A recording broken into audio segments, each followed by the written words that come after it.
Well, Tony, I'm so glad to get an opportunity to talk together again about everything is interpreted. And so we've waded into this and we've talked together about how indeed everything that we read, everything that we really in many ways experience in life is interpreted, and Mhm. that we all do that even when we're not aware of it. And that's also one of the understandings of why there's so much difference of opinion, perhaps, because we see it through different lens. But when it comes to the Bible, you know, it's not, as we already mentioned, the Bible's not just one book. It's this library of books. And I think that's a great way to understand it. And I appreciate the metaphor that you gave us in that because yeah, I think it's so true. And I know you in last week, I think we talked a little bit about finding tools in a toolbox, how to Mhm. how do you read a text and how can you get some help in interpreting in a responsible way. And you mentioned a study Bible. I think you've got an example with you there. I was just going to show this at the beginning. Can you see Yeah, that okay? yeah, it looks good. Yeah. It's That's a the great that's Harper. a great study Bible. It is. It's a Harper Collins Study Bible for student student version. So Right. it's excellent for this kind of thing. Another one is one you have with you Yeah. right now. Yeah, I have one in front of me. It's the Oxford, and it has both articles, essays, as yours does, Tony. Mhm. And then the thing that I find so helpful too are the notes below Yes. the study notes below the text that really, when I run across something I just don't understand, or uh, there are very helpful notes found there. And also top scholars, Right. in the area of biblical studies. So you are getting the very best information available. Yeah, And exactly right. so you could spend hundreds or thousands of dollars on a lot of commentaries, which, if you're going to go into more depth and you want to become a scholar at some point, you're going to invest that kind of money probably. But Right. to get started, either one of these would be an excellent choice. I think it's a great way to start. Yeah, if because you're right. I mean, we've both been down that rabbit hole, right? Like, I don't know how many commentaries I have, even in this room I'm in now at my study, but and you've got a lot there in your I've office. got four bookcases full of books. So, Yeah, over the years, I've probably spent way too much time in books. But I will mention this because in the digital age, and there might be someone listening who's interested in really digging deeply in this area, the Logos, the Bible software I have that I've had for years, and there are a lot of commentaries available there. It can be yes. expensive though, as you mentioned, that's expensive to get into. So there are plenty of tools out there, but I'm with you, my friend. I would recommend these study Bibles as the way to go. And there are a lot of free tools out Yeah, there. yeah, So some you have to be kind of know the who's producing the tools to make sure that you're getting good information all the time. But there yeah, are a lot of excellent aids out there that helps us. yes, Even with the languages, you yeah, can find online websites that with the Greek and Hebrew, with the Old Testament and New Testament. If you want to spend a little money, well, maybe a lot of money, but there's a lot of great. You mentioned Logos. I'm not sure if it's still Logos or if the company has changed, but there's also Bible Works. yeah, And yeah, so I have a really old version of that, but it's yeah, excellent. yeah, It has a lot of tools. Like, yeah. Yeah, yeah, there are plenty of tools out there. So if you're listening and you want to get really serious about reading the Bible and trying to learn how to interpret it better, more responsibly, these are tools to get started. Well, today Tony, I'm excited about our conversation today because in this particular episode, we're moved from talking about uh, just the historical method and how, but we're looking now at actually practicing that method. We've chosen a text, well, actually two texts in the book of Jeremiah, right? Mhm. Jeremiah 7. It's the temple sermon, and there's Jeremiah 7, and then I think it's Jeremiah 26 where that pertain to sort of historically maybe the same event. And, Right. uh, it's a fairly that's a fairly famous text. If you've lived with the Bible at all, you probably know a Mhm. little bit about Jeremiah's temple sermon. It got him in trouble, that's for sure. But the scene is sort of is really vivid, isn't it? I mean, Jeremiah stands at the gate of the temple in Jerusalem and he's addressing it appears that he's addressing people as they come to worship. And so the temple is not just this religious site, it's the symbolic center of the nation. It sort of represents God's presence and maybe even provides some political stability and this communal identity of Mhm. who we are. And so for many people in Judah, the temple had become this source of confidence.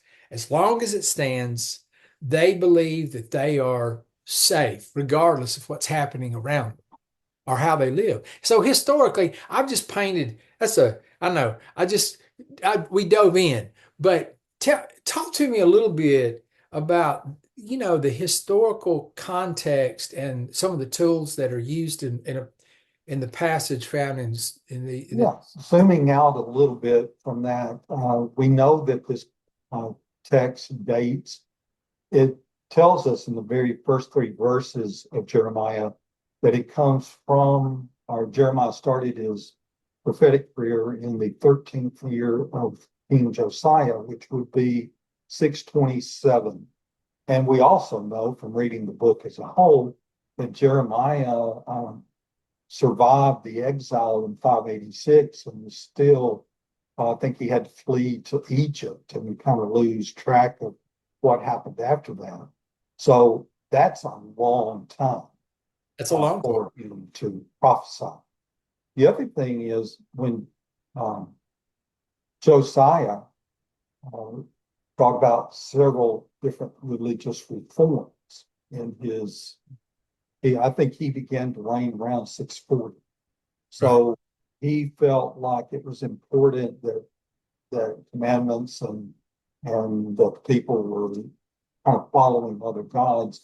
If you look at the history before that with Manasseh, it was said that there was a lot of apostasy, a lot of idolatry and things like that were going on. So Josiah brings about these reforms.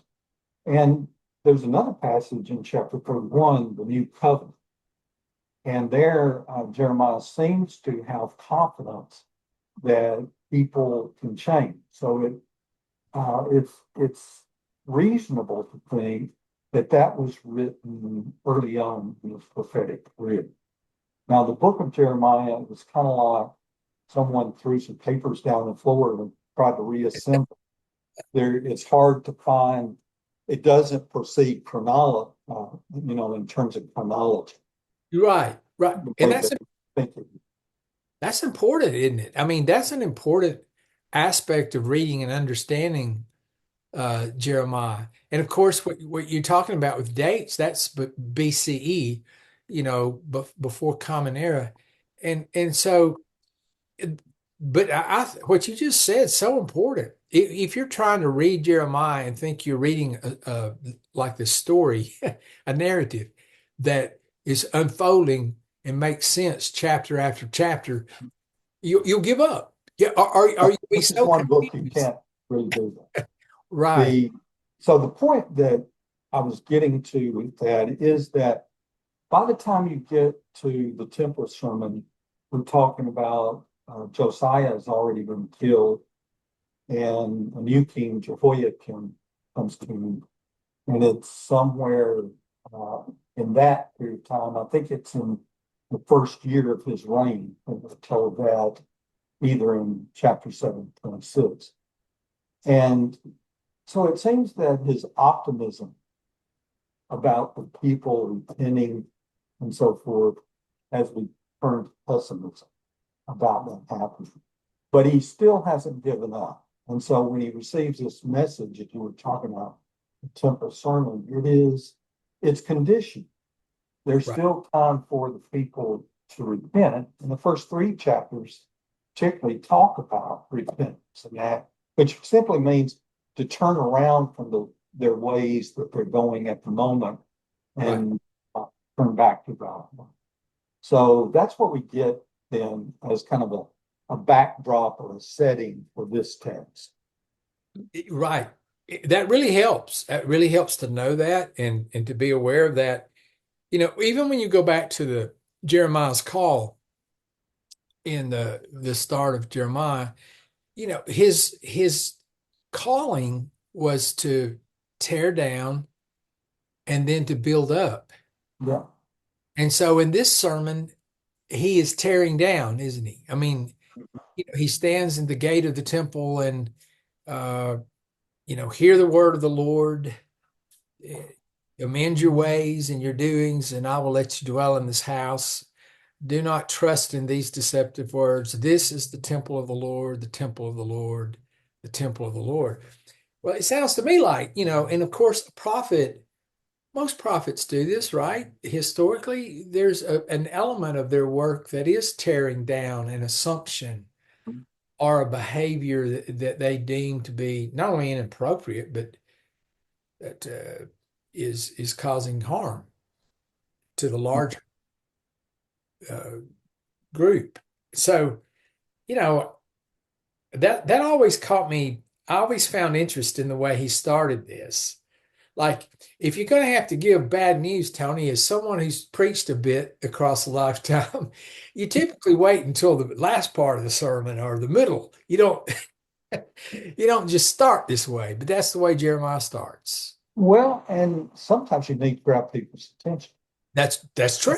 I think this is a perfect example of prophet trying to get the people to realize that their complacency is misplaced.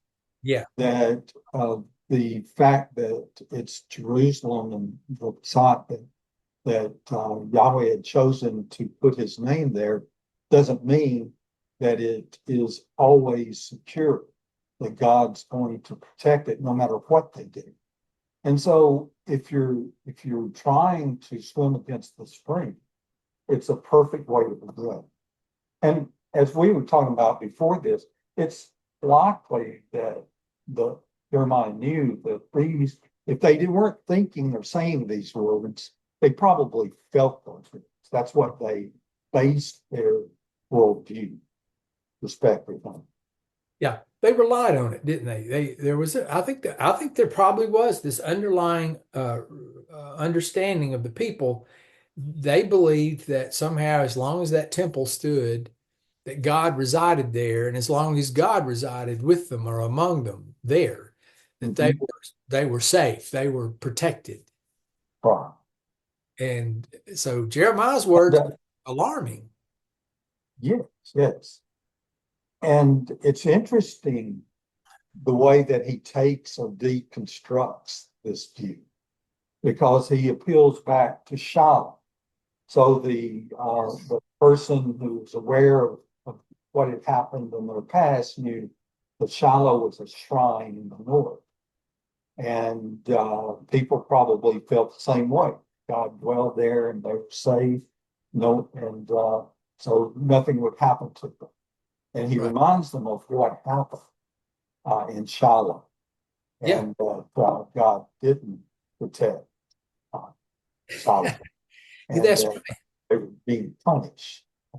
well, And see, see, that's the value of the historical uh, context. What you're giving us in this is so helpful because now, see, we can read it and understand it better. We see the bigger picture. So in yeah, many ways, what Jeremiah is saying, it's not just he's kind of it's kind of a one-two punch, if you will. Don't rely on these deceptive words. Don't think. And by the way, if you need to be reminded, look at Shiloh. And Exactly. and I So don't. it's a good example of tradition, you Yeah, know, that this text weaves that Shiloh tradition, that northern text into the story, and it becomes an object lesson for it. do you think there was historically, was there this competitive uh, element between the temple there in Jerusalem and at Shiloh? Was there, how would they feel about the fall of Shiloh? Is I guess is what I'm asking historically. Any thoughts you I have? would think that it was pretty traumatic for them, maybe, and it's something that they probably remembered. There'd be no point in Jeremiah Right.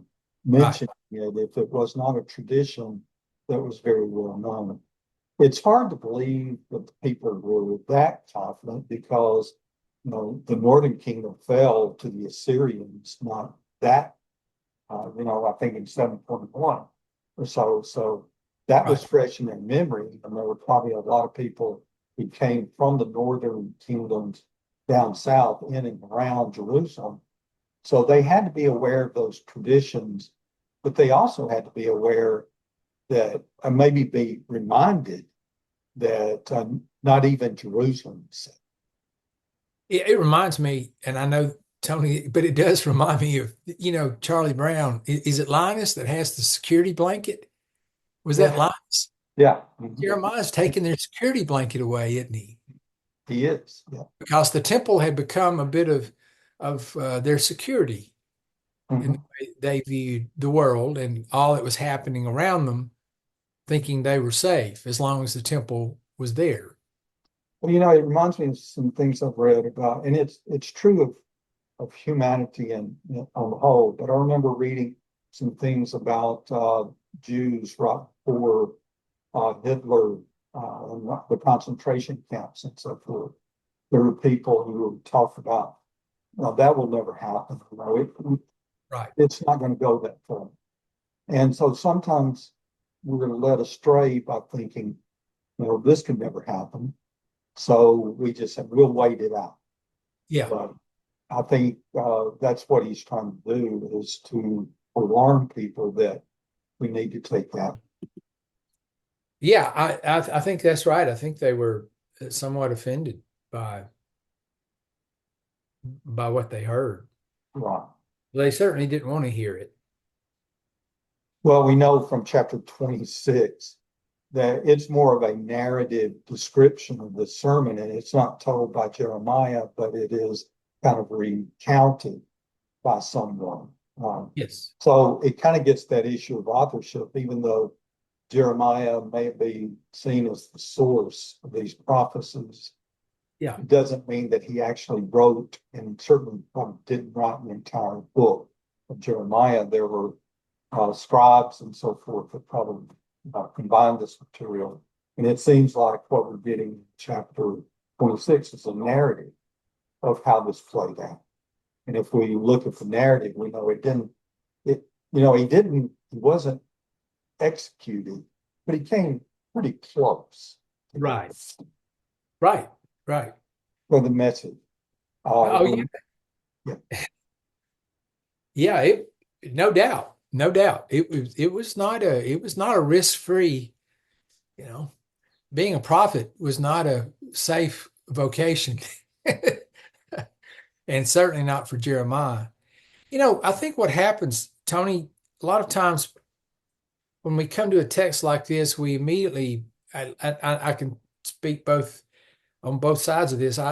As a pastor and also as a professor, but I tell you, often when you read a text like this, your instinct is to rush immediately to the present moment to make, some comparison, if you will.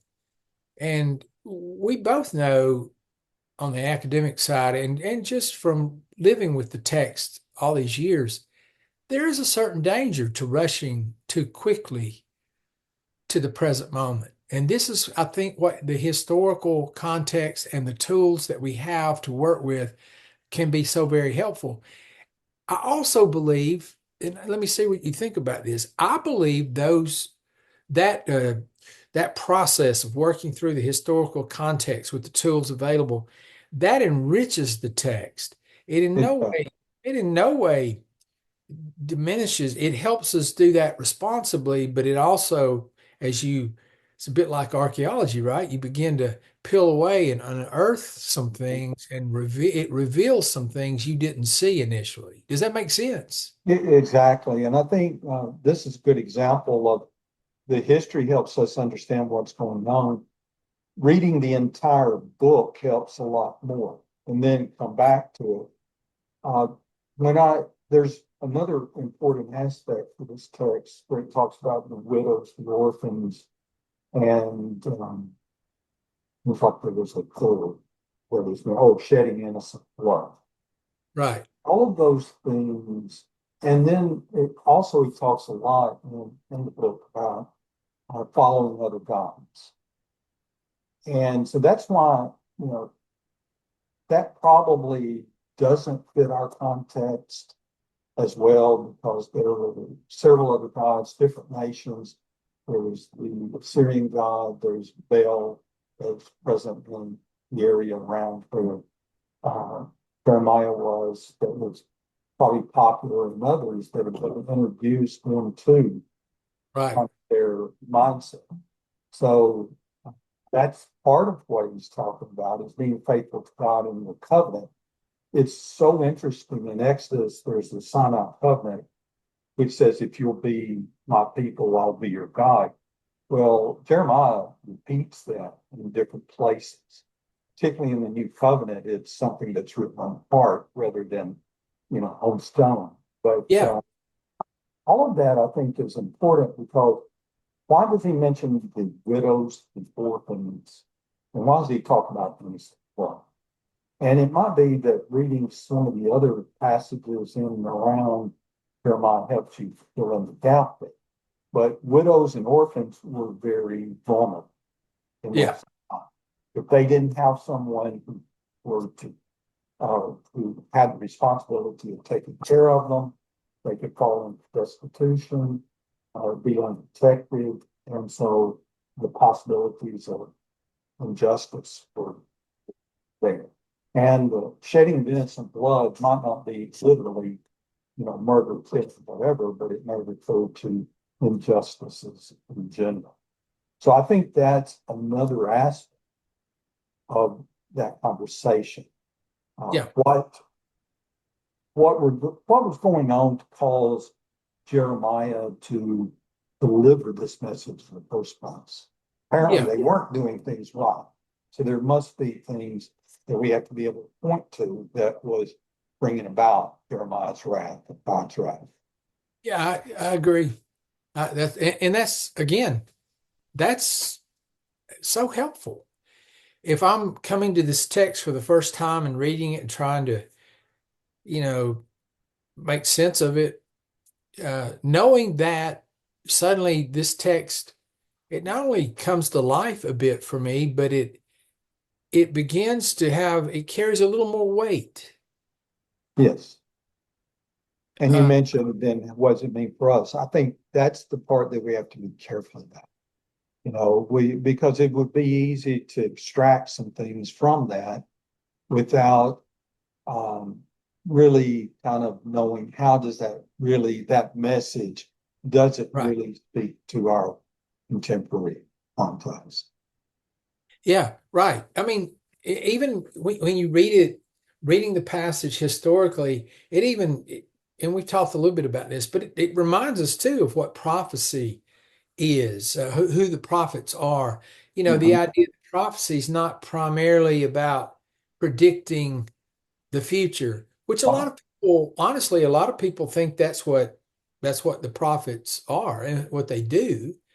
And but really, being a prophet was about addressing, the present, calling people to respond. Mhm. And in many ways, the covenant played a large part of so many of the prophets, right? But that, yeah, I mean, it's the message is not for people 300, 400, 500 years future. It's for people at the present. So he's Right. talking to people there in present. Also, another interesting thing that the historical aspect of it is, what's significant about Jeremiah meeting them at the gate? Right. Well, that would have had just a lot of meaning for people of that time. It was the place where you could bring a judgment against someone else. So it's kind of a place where legal issues were settled, where Yeah. disputes were settled. And so and when we talk about form criticism, this whole text is a prophetic judgment. So it is kind of like Right. the legal courtroom where uh, God is bringing charges against the people, and Jeremiah is delivering that message to them. That's right. And yeah, that's exactly right. It allows us to see the text too as a real moment of confrontation in the ancient world, right? I mean, Right. you've got some, we understand that the message was controversial and it certainly provoked resistance, if not hostility. And at the same time, we also it's preserved. I mean, here we are, all these thousands of years later, talking about a text that's an ancient text that dealt with issues that were occurring in, in ways that initially, if I were to read it and think about it in that lens, you go, well, maybe it doesn't have anything to say to our time. But when you do the work and you look at it through that historical lens and use the tools you've talked to us about, I just don't know how you can read that and not make some connection I with think, yeah, their applications for today, I guess is what I'm saying. exactly. Yeah, many of the things in there probably make us think of situations today. Right. And as long as we take the original context seriously, we want to let the text speak to us rather than us bring our own baggage to that. I know we do. There's no way to avoid doing, but we can try, to Yes. listen to what it's got to say to us, and then consider what it might say to us today. Yeah. Yes. What other are there other historically, are there other tools or other aspects of this text that catch your attention Yeah, that draw you in? I mentioned briefly tradition. And that's Right. one of the critical methods. I mentioned form. It's a Right. prophetic judgment speech. Um, that, but there are others as well. I Yeah. kind of hinted at the social Yeah. look because looking at widows and orphans, the poor, these are groups in society. And then we're also introduced to the prophets and the priests and the officials.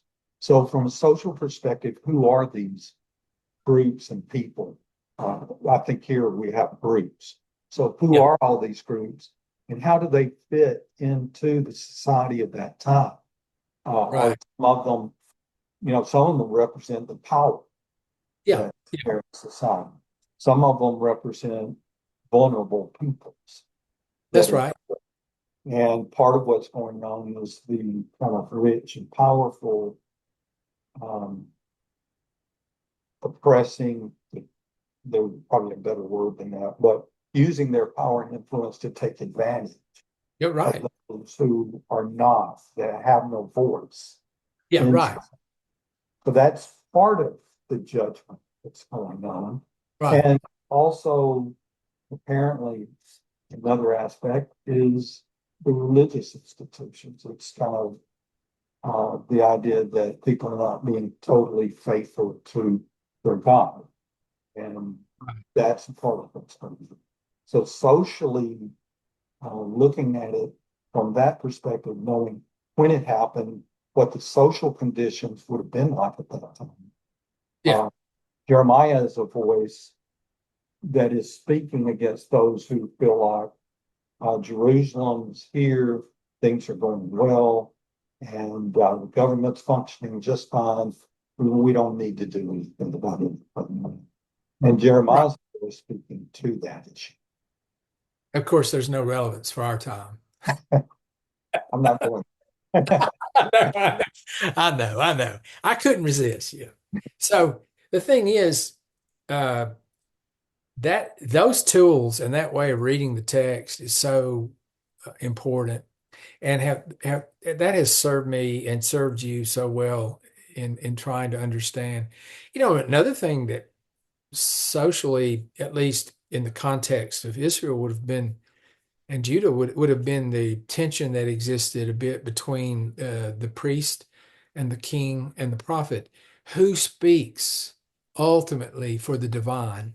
Who is it that has the final word? And of course, in this text, in the context, Jeremiah is speaking as a prophet, but he's speaking at the temple. And so understanding that there's a bit of tension. Yes, speaking to those people who are in control and leadership power. And he knew it was dangerous, and we see that it was extremely dangerous for him. Right. It's also interesting in chapter 26 where he mentions, well, Jeremiah doesn't mention, but somewhere in the text it mentions Micah and the Yeah. prophecies of Micah about the same thing. Yeah. So he, you know, talking about the social too. Uh, there was a book written, Wilson, I can't remember his first name, but about prophecies, prophets in society. So prophets probably had support groups. So they probably did have those groups of people that supported their message and so forth, that Right. maybe went to bat for them. And you see that in Jeremiah 26. Yeah. And then you see kind of what happened there, but it was touch and go. It was really came down to the voice of one person that kind of uh, prevented Jeremiah from being executed by people. Yeah. So um, those are important things for understanding just how serious this was. Agreed. And it probably helps us understand a bit too about, Jeremiah, the book of Jeremiah is famously known for his complaints. And but when you understand a bit historically of the context of what he's enduring, not just in this moment, but other moments, and how difficult his work must have been, it's much easier for me to read that. I've always loved Jeremiah for those complaints. I've Mhm. loved his honesty and vulnerability but nonetheless, it does help us understand some of that, I think. Yes, and Jeremiah, the book of Jeremiah as a whole is one book where we can kind of identify with the character, the prophetic character of Yeah, Jeremiah. We're kind of drawn into that. And also, even though we're talking about historical and we're moving on to literary, right. even from a historical perspective, when we read these texts as literature, knowing all the things going on there, it makes it just that much more compelling. When we look at the rhetoric of the text, Yeah. um, and so forth, and we understand what's happening and so forth.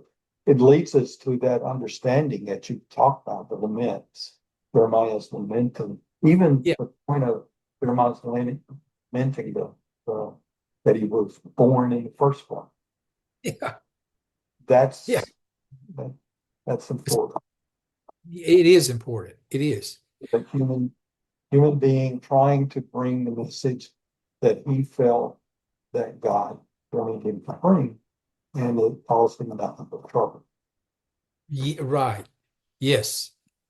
And there's so much here, and I know, but this has been very helpful, even, as we've talked through some of this, Tony. Any other word, any Well, other? I would just say, if you haven't read it, there's so much more there that we haven't really Oh, touched. But I completely agree. and the other thing is reading slowly. sometimes the best thing to do is rather than trying to read a lot of things at once, just read the text slowly and ask questions of it and kind of reflect on it. You get so much more out of it. That's words of wisdom. I agree. It's a great way to do it. Yeah, if you breeze through this, you're gonna miss so Takes a much. couple of points away, but yeah, it's so Right. much richer. Yeah, it is. It is. I found that to be true. So, well, thank you for the Thank conversation. you. Now, you mentioned next week we're gonna start delving into another method, right? Mhm. Tell us just Read the a Bible as literature uh-huh. Yeah. and maybe pick a lighter text or something, but or maybe not. But I think something in the New Testament, perhaps we talked about maybe looking at a parable or something Yeah. like that. Yeah. So I think Yep. that'd be fun. I'm looking forward to that. Well, thanks again. And if you're listening to us, we appreciate you joining us and hope that you find it helpful. You can reach out to us. We'd be glad to hear from you. Mhm. Tony.moyers@athens.edu or robert.white@athens.edu. That's our email, and we'd be glad to hear from you. So again, thank you. Look forward to the next conversation. See, thanks.